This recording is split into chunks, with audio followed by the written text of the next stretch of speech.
Hello there, welcome to Cool Talk. Today we review Terrence Malick's debut film, Badlands. And if you've never seen a Terrence Malick film, this is a good place to start. The movie was released in 1973, starring Martin Sheen and Sissy Spacek, playing two oddball lovebirds who go on a killing spree. Now, the movie was inspired by the true-life characters Charles Starkweather and Carol Ann Fugate, who killed 10 people in a little over a week. They were apprehended. Carol Ann was released after 17 years in prison, and Starkweather was executed. I have to say the actors nailed it. Sissy Spacek plays 15-year-old Holly, who falls in love with 25-year-old Kit, played by Martin Sheen. That's a 10-year age difference, so yeah, it's icky. Now, Kit is a kind of a lost dimwit trying to find his way in the world. He's a garbage collector, a Korean War vet, probably a psychopath. Holly is a confused teenager, more confused than even she imagines.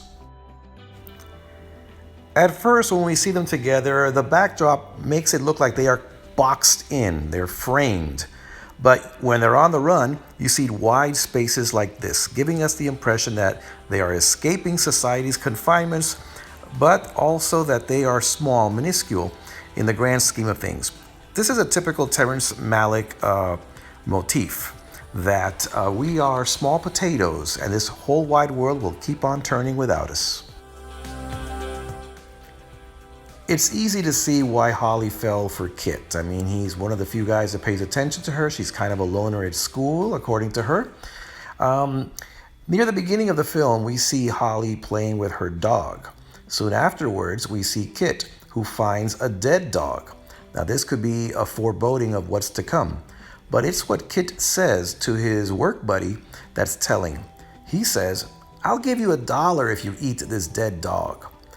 Now, this sounds like a disgusting dare that a 10-year-old would say. Sounds like Kit is a victim of Arrested Development. Now, this movie, like all of Malick's films, has a voice-over narrative. And here it's Holly, who seems to be looking back on her past, and she is an unreliable narrator.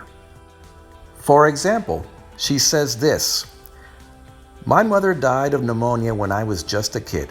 My father had kept the wedding cake in the freezer for 10 whole years. After the funeral, he gave it to the yard man. He tried to act cheerful, but he could never be consoled by the little stranger he found in his house.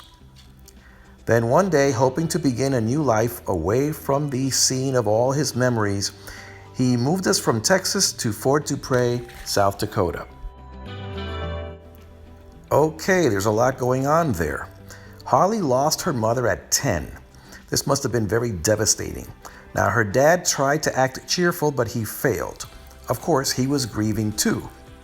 Holly says that he could not be consoled by the little stranger in his house.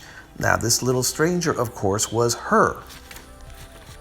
A child probably couldn't read into the father's actions that he was grieving. And calling herself a stranger to him seems like she felt that he resented her, and I'm sure he didn't. Her father, wonderfully played by Warren Oates, cares deeply for her, but he doesn't know how to raise a daughter on his own. He doesn't know how to show affection. Now, he may have been a war veteran, I don't know, but he is now a widower. He is a broken man. Holly thinks Kit is a real catch. She doesn't understand why a grown woman hasn't snatched him up.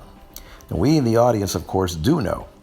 It's mentioned quite often in the movie that Martin Sheen's character looks like James Dean, and Kit, having no real identity of his own, tries to emulate James Dean. Now, the U.S. in 1959 had been through a lot in the last century. They had gone through the Civil War, Reconstruction, Jim Crow, World War I, the Great Depression, World War II, Korea. And now it seemed like we were having a respite, a good economic times, an interlude. But many young people felt disconnected, alienated, perhaps entitled, bored. Like, what now? The movie captures this mood perfectly, perhaps a bit too perfectly. Because one complaint that I have is Holly. Holly's very unresponsive. to the events that are going on around her. She has this killer committing crimes around her, and she doesn't really react.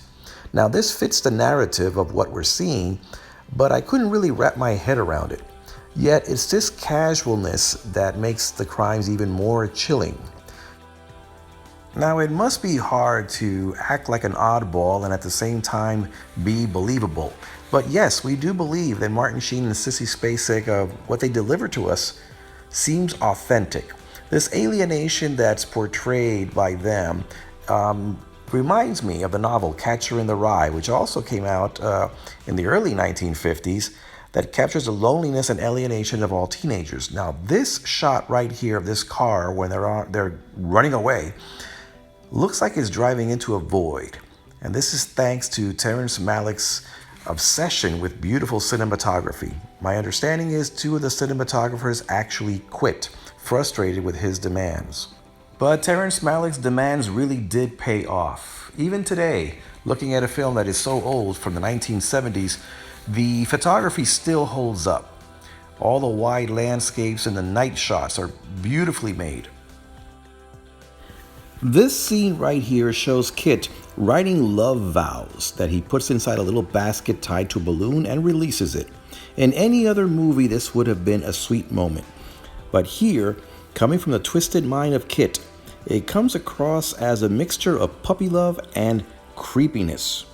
Now, we've all been young before. We understand the feelings of being aimless and restless and not having any guidance. We know what it feels like to seem lost.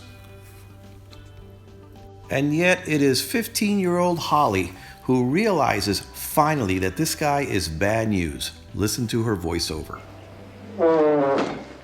I felt all kind of things looking at the lights of Cheyenne, but most important, I made up my mind to never again tag around with the hell-bent type, no matter how in love with him I was. Now, right before Kit and Holly run off, Kit burns down Holly's house, and when you see her little dollhouse in her room burning up, we realize this is a loss of her innocence. Her childhood has been left behind.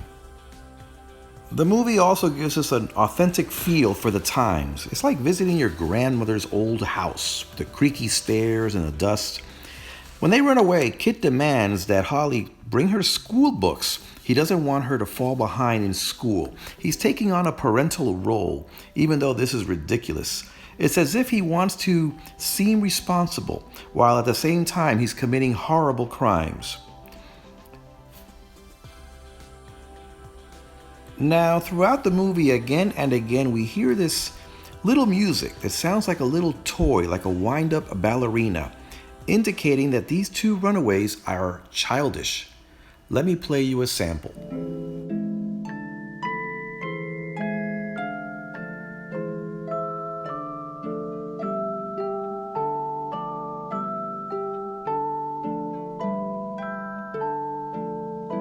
Now, before the movie ends, we learn from Holly's narration that they have become famous.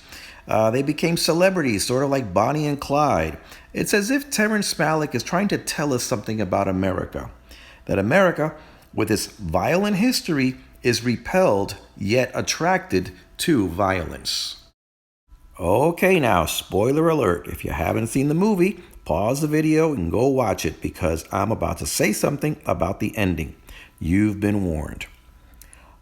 Before the end of the movie, Holly comes to her senses. She even looks like a housewife in this photo, older looking than Kit. Anyway, she lets Kit run off by himself as she decides to turn herself in. In the last scene of the movie, they've both been apprehended and put on a police plane. And as they're being taken away, we get this exchange.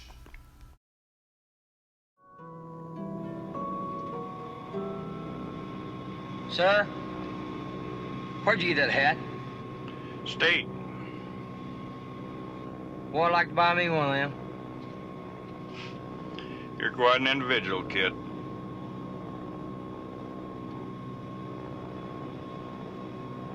Think you'll take that into consideration?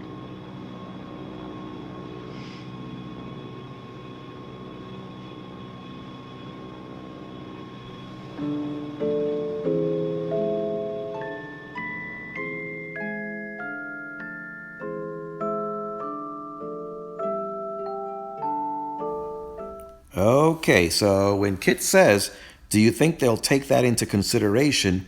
It may sound like he's talking about the justice system and wondering if they're going to be harsh on him.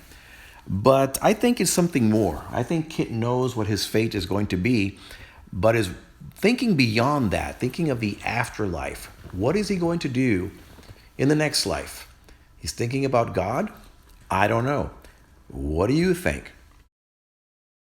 Let me know. And my next video will be Terrence Malick's second film, Days of Heaven.